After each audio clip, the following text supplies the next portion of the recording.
ओम नमः सिद्धेभ्य। नमो नमः सत्तुहितं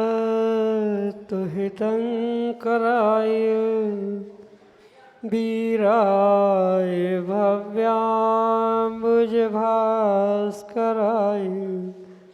अनन्तलोकाय सुरार्चिताय देवादिदेवाय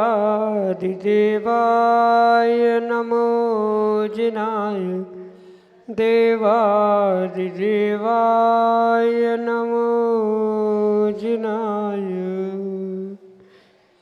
पंच परमेष्टि भगवान की परम पूज्य आचार्य भगवंत गुरुवर विशुद्ध सागर जी मुनि महाराज जी की परम पूज्य मुनि श्री सुप्रभ सागर जी महाराज जी की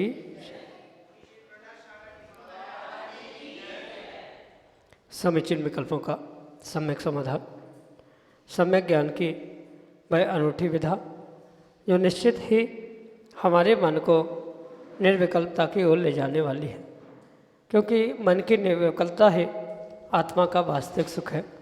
और ऐसे आत्म सुख की प्राप्ति की वह कार्यकारी विधा समीचीन विकल्पों का सम्यक समाधान के रूप में हम सभी परम पूज्य आचार्य भगवंत गुरुवर विशुद्ध सागर जी महाराज के मंगल सुभाषित से परम पूज्य मुनि श्री सुप्रभ सागर जी महाराज के मुखारबिंदु से प्रतिदिन आगम की परिप्रेक्ष्य में प्राप्त कर रहे हैं। यदि आपका भी कोई विकल्प हो तो आप अपने विकल्प को समीचीनता प्रदान करते हुए गुरु चरणों तक प्रेषित करने का पुरुषार्थ करें, जिससे कि आप भी उस अनूठी विधा से जुड़ सकें जो निश्चित ही हमारे लिए एक लौकिक जीवन में भी सुख शांति की अनुभूति कराने वाले हैं। प्रारंभ करते हैं आज के सम्यक समाधान को। और आज के पहले विकल्प के लिए विदिशा मध्य प्रदेश से श्रीमती विनीता जैन महाराज श्री के श्री चरणों में बारंबार नमोस्तु निवेदित करते हुए अपना प्रश्न कर रहे हैं कि महाराज जी, सम्यक दृष्टि जीव कौन कहलाते हैं? क्या जिसे देवशास गुरु पर दृढ़ संतान होता है वह सम्यक दृष्टि होते हैं? जैसे कि मुझे भी है, तो क्या मैं सम्यक दृष्टि हूँ? मेरे समीचीन विकल्प का सम्यक समाधान करने की अनुकंपा करें। नमोस्तु महाराज जी, नमोस्तु। ओम नमः सिद्धम।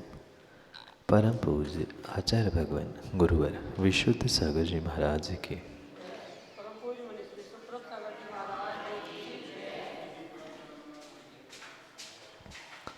जो सच्चे देवशास्त्र गुरु 7 तत्व 6 द्रव्य 9 पदार्थ इन पर श्रद्धान करता है, उसे आगम के परिपेक्ष में व्यवहार सम्यक दृष्टि कहा जाता है।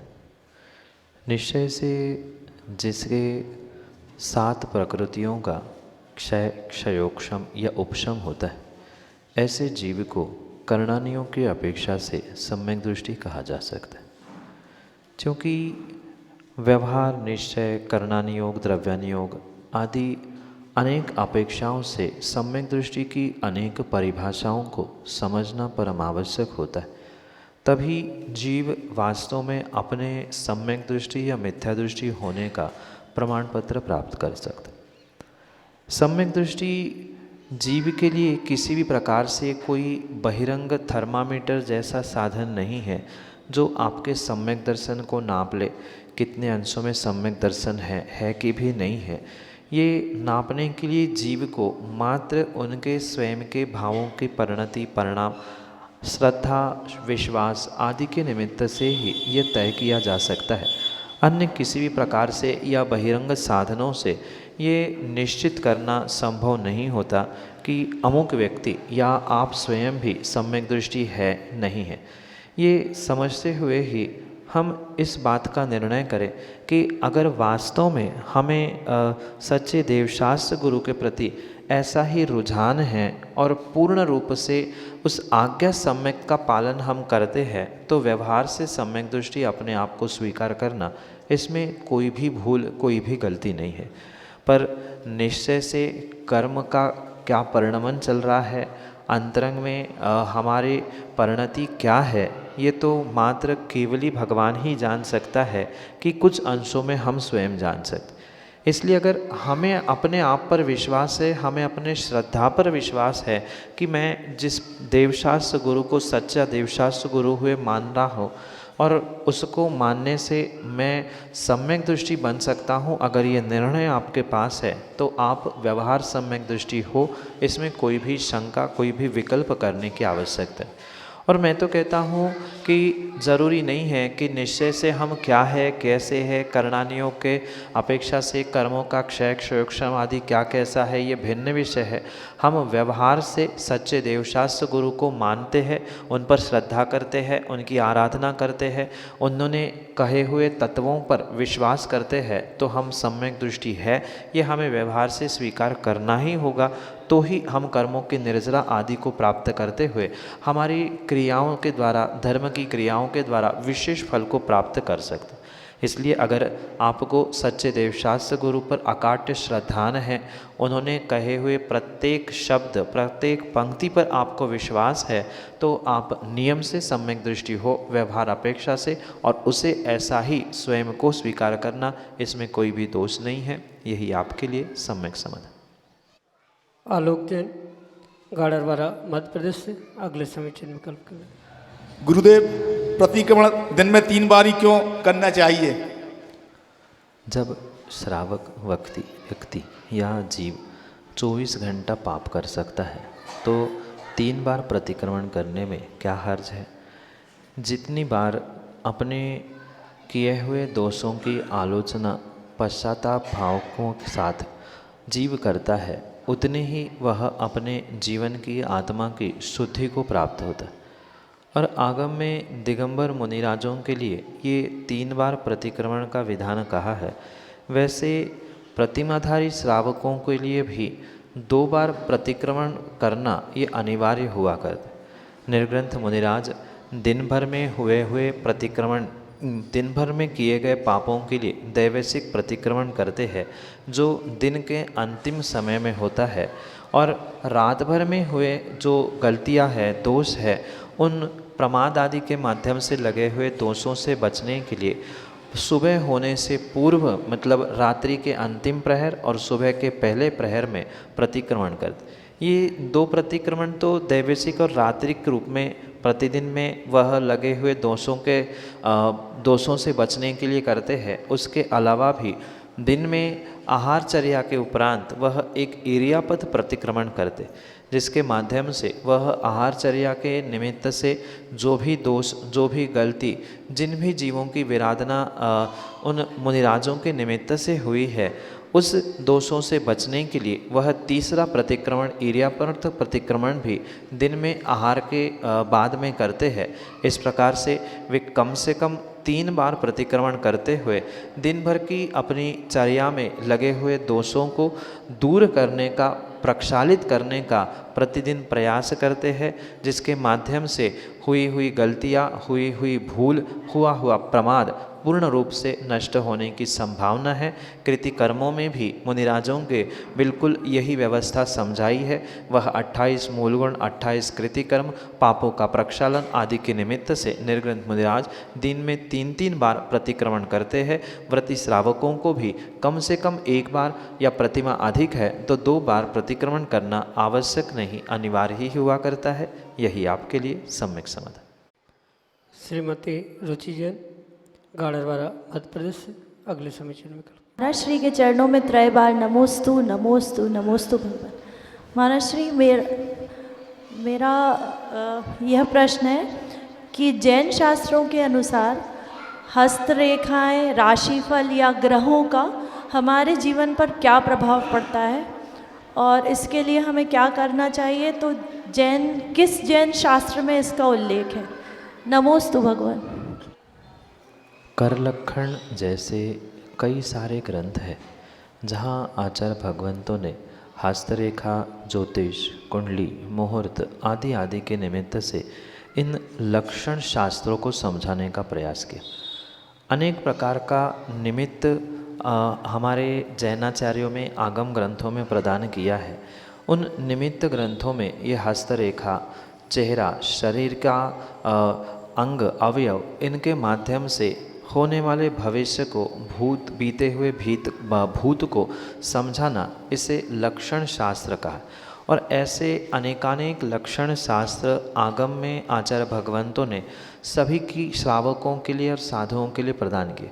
पर मैं तो कहता हूँ कि इनको पढ़ने से पहले आप किसी गुरु का मार्गदर्शन अवश्य ग्रहण करें, अन्यथा कुछ अर्थ का अनर्थ होने की भी वहाँ संभावना है। क्योंकि मात्र किसी 1-2-4 रेखाओं से किसी का भविष्य बने ये जरूरी नहीं होता। सबसे पहले तो आपका पुरुषार्थ, आपकी मेहनत, आपका पुण्य पाप, इस पर ये सब कुछ मायने रखता है। माना कि किसी व्यक्ति को हाथ ही नहीं है, उसके हाथों में रेखा ही नहीं है, तो क्या उसके पास कोई पुण्य पाप, उसका भविष्य क्या अच्छा बुरा नहीं हो सकता? तो ये सब कुछ समझते हुए इन ग्रंथों को, इन राशिफल आदि को भी हम ये समझे कि ये कुछ तो होता है, सब कुछ नहीं होता। आज जैसे इस भविष्य को, राशिफल को, हस्तरेखाओं को लेकर व्यक्ति पागलों जैसे उनके पीछे दौड़ रहा है, किसी ज्योतिषाचार पंडितों के पीछे दौड़ रहा है, सब काम छोड़ते हुए उनकी आज्ञा से ये नग पहनो, वो अंगूठी पहनो, ऐसा करो, वो करो, ये जो पागलपन छाया है, ये पागलपन करने की आवश्यकता नहीं है। क्योंकि आगम ग्रंथों में हमारे आचार्यों ने इसका बिल्कुल बहुत अच्छे से वर्णन किया है, किस राशि का, किस ग्रहों का जीव पर कैसा प्रभाव पड़ता है, किस नक्षत्र में जन्मे हुए का क्या फल होता है। बिल्कुल जो आगम में लिखा है वो परम सत्य है, पर उसे समझने के लिए सबसे पहले आपको गुरु का आशीर्वाद और स्वयं का विवेक प्राप्त होने की आवश्यकता है। अन्यथा जो आज पागलों जैसा हर व्यक्ति उस भविष्य और ज्योतिष के पीछे दौड़ रहा है, सब कुछ उसे मानते हुए, पुरुषार्थहीन होते हुए, भाग्य होगा तो हो जाएगा, भविष्य होगा, नग पहनेंगे तो पुण्य उदय में आएगा, कछुआ पहनने से पैसे आना, ये जो पागलपन छाया है, ये पागलपन हमारे आगम में आचार्यों ने नहीं कहा है। मैं पुनः इस बात को दोहराना चाहता हूँ, ये ज्योतिष विद्या, निमित्त विद्या, लक्षण विद्या, ये सब कुछ आगम में लिखा है। ये जीव के लिए कुछ अंशों में तो प्रभाव डालता है, पर सब कुछ इसी के माध्यम से होता है, ऐसा नहीं है। और जो सब कुछ इसको मानकर उसके ही पीछे दौड़ता है, वह कभी भी पुरुषार्थ करते हुए पुण्य को प्राप्त करने की शक्ति ही नहीं रखता। इसलिए कितना ही अच्छा भविष्य क्यों ना हो, पर वह भविष्य फलीभूत हो जरूरी नहीं है। क्योंकि इस ज्योतिष के पीछे भी, भविष्य के राशिफल के पीछे भी ये समझना होगा कि वहाँ मात्र ज्योतिष आदि के निमित्त से एक संकेत दिया जाता है कि ऐसी होने की संभावना है। वह 100% वर्तमान में किसी का भी ज्योतिष फलीभूत होता ही नहीं है। जीव अपने पुरुषार्थ से हाथों की रेखाओं को भी बदल सकता है, कुंडली में बैठे हुए ग्रहों के प्रभावों को भी जीव व्यक्तिगत रूप से स्वयं के पुरुषार्थ, पुण्य कार्य, शुभ कार्य, गुरु के आशीर्वाद आदि के माध्यम से बदल सकता है। भले ही कुंडली में, हस्तरेखाओं में कुछ भी फल बताया हो, पर अधिकांश अगर गुरु पर, प्रभु पर सच्ची श्रद्धा लेकर जीव जीता है तो उसका जीवन उस कुंडली और हस्तरेखा से भी विपरीत बहुत अच्छा होते हुए भी देखने में आता है। इसलिए इन सबको अपने जीवन में कुछ अंशों में प्रभावशाली तो माने, पर सब कुछ उनके ही निमित्त से हो रहा है। अन्य सब कार्य देवशास्त्र गुरु को छोड़कर मात्र वह हीरे नग फिरना, प्राप्त करना या अन्य कार्य करना ऐसे ही करते रहेंगे तो कभी भी फल मिलने वाला नहीं। अगर हम वास्तविकता समझे तो वर्तमान में जैसे बहुत सारे ज्योतिषाचार इन्हीं कार्यों में उलझे हैं, तो आपको अगर वो सलाह दे रहे हैं कि अमुक रखने से धन मिल रहा है, कछुआ पहनने से ऐसा हो रहा है, तो उनको आपसे भीख मांगने की या पैसे मांगने की क्या आवश्यकता। उनको भी नग रखे, वे भी अपने कुंडली को देखे और पुण्य मनाए, उनको दूसरों से पैसे लेके सलाह देने की क्या आवश्यकता है। तो ये मात्र कहने का विषय है, मजाक का विषय है, पर परम सत्य यही है, कुछ अंशों में इनका प्रभाव होता है, पर उस प्रभाव को कुछ अंशों में ही समझे, सब कुछ मानते हुए पागलपन ना करें। जो हम अपने पुरुषार्थ से इन सब को बदल सकते हैं, हम पुरुषार्थ करें। अपने हाथों की रेखा भी बदल सकती है, कुंडली के ग्रहों की स्थिति भी बदल सकती है। अगर हम विशेष पुण्य, विशेष तपस्या गुरु मार्गदर्शन से करें तो अवश्य ही इसे हम बदलने की शक्ति रखते हैं। और ये भी ध्यान रखें, एकांत में किसी भी प्रकार से ऐसे ग्रंथों को, शास्त्रों को, आगम को पढ़ने का पुरुषार्थ ना करें। हो सकता है श्रावक इन आगम ग्रंथों को बिना सोचे और बिना विवेक के पढ़ेगा तो स्खलित होते हुए विपरीत मार्ग पर भी पहुंच सकता है। इसलिए गुरु के मार्गदर्शन से ही इसे प्राप्त करें। और मैं तो सभी से यही कहता हूँ, हाथों की लकीरें और फोटो की तस्वीरों से कुछ नहीं होता है। अगर किस्मत बदलना है तो गुरु के चरणों में और प्रभु के शरण में आने से सब कुछ किस्मत बदल जाती है। ऐसा ही पुरुषार्थ करें जिससे आपका भविष्य, राशिफल, ज्योतिष, हस्तरेखा सब कुछ बदल जाए। यही आपके लिए सम्यक समाधान। श्रीमती पिंकी जैन, गढ़वारा, मध्य प्रदेश से अगले समीचीन विकल्प। दुई मुनि राजों को बारंबार नमोस्तु नमोस्तु नमोस्तु। भगवान, मेरा प्रश्न है, धर्म और पुण्य में क्या अंतर है? माँ, धर्म और पुण्य बहुत भिन्न भिन्न वस्तु है।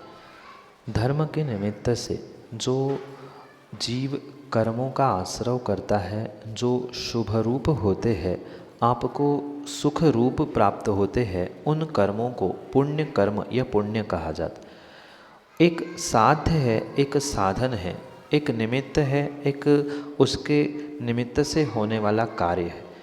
एक कारण के रूप में स्वीकार करना होगा। जैसे धर्म अगर हम कारण के रूप में स्वीकार करें तो उस धर्म क्रियाओं के निमित्त से आपको जो कर्म का आश्रय हो रहा है, जो उसकी शुभ रूप है, वह कार्य पुण्य रूप कहा जाता है। और उस पुण्य के निमित्त को या पुण्य को ही अगर हम कारण समझे तो उस पुण्य के कारण से ही जीव धर्म करते हुए आने वाले समय के लिए पुनः पुण्य कमाता है। इसलिए कभी धर्म कारण होता है तो कभी पुण्य कारण होता है, कभी धर्म कार्य होता है तो कभी पुण्य कार्य होता है। तो जैसी स्थिति जीव की है वैसी उसकी मानसिकता, क्रिया की प्रणाली आदि से वह कार्य कारण व्यवस्था भले ही बदले, पर दोनों पूर्ण रूप से भिन्न है। एक धर्म क्रियारूप होता है जिसके माध्यम से जो उदय में आने वाले शुभ कर्म है उसे हम संक्षेप में पुण्य कह सकते हैं। और उस पुण्य के उदय में ही आने वाले समय के लिए जीव धर्म करते हुए पुनः पुण्यानुबंधी पुण्य प्राप्त कर सकता है। यही आपके लिए सम्यक समाधान। अजय जैन, गढ़वारा, मध्य प्रदेश से अगले समीचीन विकल्प करें। क्या 100 पुण्य से 50 पाप माइनस होते, पुण्य तीर्थ फल मिलेगा? ये कोई दुकानदारी, व्यापार या बनियागिरी नहीं है कि 100 रुपये हमने खर्च किए 50 मिल गए या 50 खर्च किए 100 मिल गए तो हमें प्रॉफिट हुआ कि लॉस हुआ। ये मात्र संख्या पर निर्धारित नहीं करता, अपितु जीवों के भावों पर यह निर्धारित करता है कि उसको पुण्य का फल मिलेगा कि पाप का फल मिलेगा। ऐसा भी हो सकता है कि आपने 100 प्रकार का पुण्य किया या 100 पुण्य माने और 50 भी आप पाप मान रहे हैं, तो ज़रूरी नहीं है कि 50 का पुण्य रूपी फल आपको मिले। क्योंकि माना कि उस 50 में से एक ऐसा पाप था, इतना घोर पाप था कि वो 100 पुण्य को नहीं 500 पुण्य को लेके जाने वाला था। ये मात्र संकेतों में, संख्या में समझने का प्रयास करें, जबकि कोई ऐसा रुपयों पैसों जैसा इसका हिसाब नहीं होता है। आपके परिणाम, आपकी परिणति कैसी है, बिल्कुल वैसा ही आपको फल मिलता है। ऐसा भी हो सकता है कि आपने 100 में से 99% पुण्य किया और 1% पाप किया, पर वो पाप इतना भारी पड़ गया कि उस 99 को तो क्या, और भी वह पुण्य को, पुराने पुण्य को भी खाकर नष्ट करने का सत्या और या शक्ति उस पाप में, पुण्य में रहती। या इससे विपरीत ऐसा भी हो सकता है, जैसे अधिकांश रूप से देखने में आता है, जीव के पिछले इतने तीव्र पुण्य कर्म का उदय चलता है और वर्तमान में उसने सैकड़ों नहीं हजारों पाप भी किए, तो वह पुराने पुण्य के साथ वह बिल्कुल ऐसे समा जाते हैं कि उनका पापोदय दिखने में ही नहीं आता। तो ये जीव के जैसे भाव परिणाम परिणति होती है बिल्कुल उसको वैसा ही फल मिलता है, क्योंकि आगम में आचार्य भगवंतों ने बंध के 4 प्रकार कहे हैं, स्थिति, प्रदेश, अनुभाग और प्रकृति। तो जैसा उसका अनुभाग यानी शक्त्यांश होगे वैसी ही उसकी आने वाली स्थिति भी होगी, वैसे ही उसकी प्रदेशों की संख्या भी निर्धारित होगी। प्रकृति तो अपनी अपनी भिन्न रहेगी, भले ही पुण्य प्रकृति और पाप प्रकृति दोनों भिन्न प्रकृतियां हैं, पर फिर भी उनका कहीं न कहीं संक्रमण होते हुए जीव को वैसा ही फल मिलता है। पर ज़रूरी नहीं है कि हम आंकड़ों से ही समझे कि हमने दिन में 5 पुण्य के कार्य किए और 2 पाप के किए तो हम बहुत अच्छा 3 पुण्य करते हुए बहुत अपने आप को धर्मात्मा माने, ये हमारी भूल है। कुछ अंशों में इनका संक्रमण होता है, ये परम सत्य है, पर ज़रूरी नहीं है कि आपने 2 पापों में ही 5 उन पुण्यों को जीत लिया हो या उससे कम पाप किया हो। एक पाप भी सैकड़ों हजारों करोड़ों पुण्य पाप पर भारी हो सकता है। ये आपके परिणाम परिणति भाव विशुद्धि आदि आदि पर सब कुछ निर्भर करता है। इसलिए ज़रूरी नहीं है कि 100 पुण्य के -50 पुण्य पाप करते हुए आपको 50 का पुण्य मिले ही, ये ज़रूरी नहीं है। उनमें से कौन सा कैसा पुण्य है, कौन सा कैसा पाप है, ये वह करणानियों की अपेक्षा से ही समझना होगा। कौन से प्रकृति का कैसा उदय आता है, वह स्वमुख से उदय में आती है कि दूसरे के निमित्त से उदय में आती है, ये जब तक करणानियों का यथार्थ निर्णय नहीं किया जाएगा तब तक इसका गणित वास्तविक नहीं कहा जा सकता। पर यह गणित होता है, पर कितने अंशों में कैसा फल देगा, क्या पुण्य उदय में आएगा कि पाप फलीभूत होगा, ये तत्क्षण तत्काल उस व्यक्ति के परिणाम परिणति पर ही निर्भर करता है। अनुभाग बंध, प्रदेश बंध आदि की अपेक्षा से ही तय किया जा सकता है। यही आपके लिए सम्यक समझ। एडवोकेट राजकुमार जैन अगले समीचीन विकल्प के लिए गाड़रवाड़ा मध्य प्रदेश से। गुरुदेव नमोस्तु नमोस्तु नमोस्तु। गुरुदेव, ग्रस्त में रहते हुए रत्नात्रय कैसे प्राप्त किया जा सकता है? अगर गृहस्थी में ही रहते हुए रत्नत्रय प्राप्त हो जाए तो फिर किसी को मुनिराज बनने की आवश्यकता ही नहीं पड़ेगी। पर ये भी परम सत्य समझे कि गृहस्थ ही पुरुषार्थ करते हुए, गृहस्थी का त्याग करते हुए पूर्ण रूप से रत्नत्रय को प्राप्त कर सकता है, अन्य कोई भी नहीं।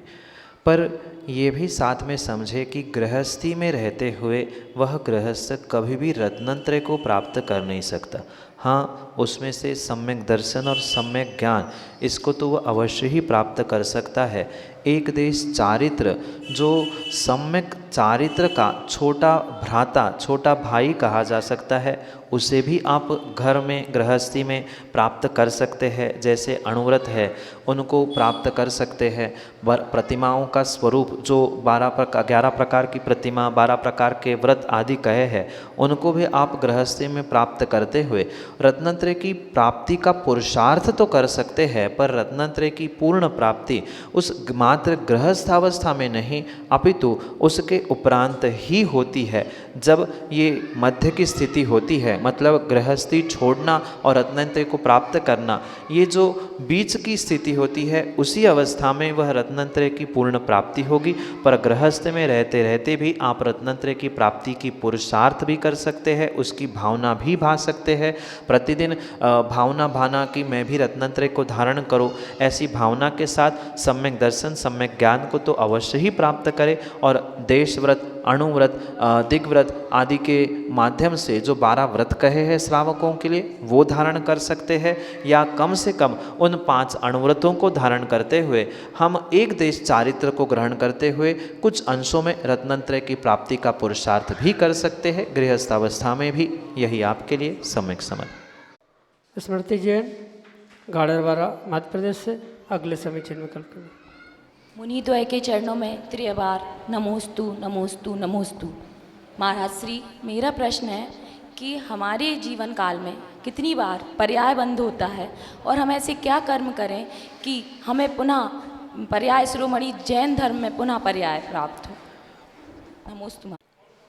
पहली बात तो पर्याय का बंध नहीं होता, वहाँ आयु बंध और गति बंध हुआ करता, जिसके निमित्त से हम पर्याय को समझ सकते हैं या पर्याय बंध कह सकते। जो गतिबंध है वह नाम कर्म की उत्तर प्रकृति होने से वह प्रतिपल बंध सकती है, उसमें कोई भी किसी भी प्रकार से दोष नहीं।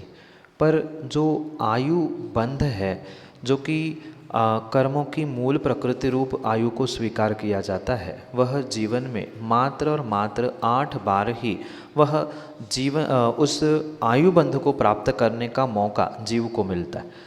जब आयु का 2/3 भाग निकल जाता है तब पहला मौका, बचे हुए काल का पुनः 2/3 मौका, समय निकलने पर दूसरा मौका, ऐसे क्रम क्रम से 8 मौके मिलते हैं जब जीव आने वाली पर्याय के लिए आयुबंध करता है। और माना कि उतने में उसका आयुबंध नहीं हुआ तो मृत्यु के 48 मिनट पूर्व यानी अंतर मुहूर्त में वह आने वाली आयु का बंध करते हुए मृत्यु को प्राप्त करता है। साथ में ये भी ध्यान रखें कि ये बोध हमें किसी भी प्रकार से होना संभव नहीं है कि पहले मौके में हमें बंद हो रहा है कि दूसरे में कि तीसरे में कि 8वां है कि हुआ नहीं है, ये सामान्य रूप से हम नहीं जान सकते। इसीलिए प्रतिपल प्रति समय हमें ऐसा पुरुषार्थ करते रहना चाहिए, प्रति समय धर्म क्रियाएं आदि को प्राप्त करते हुए हम अपने उस आयुबंध के प्रति विशेष जागरूक होते हुए क्रियाओं को विवेक साथ करने का पुरुषार्थ करते रहेंगे तो आने वाली पर्याय पुनः जैन कुल मिलने की संभावना है। मिलेगा ये ज़रूरी नहीं है, ये तो आपकी भावों की क्रियाओं की जो जैसी विशुद्धि या परिणति होगी वैसा ही आपको फल मिलेगा, पर ये निर्धारित नहीं किया जा सकता। इसीलिए आचार्यों ने हमें जीवन भर धर्म करने की व्याख्या समझाई है। कुछ मिनटों कुछ घंटों से कभी भी धर्म आपके लिए उत्कृष्ट आयु उत्कृष्ट पर्याय देने के लिए निमित्त नहीं बन सकता। जीवन भर की गई तपस्या ही वह अंतिम समय में भी अगर बंद हो रहा है तो वही तपस्या धर्म की आपको कार्यकारी बनेगी, अन्यथा नहीं। यही आपके लिए सम्यक समाधान।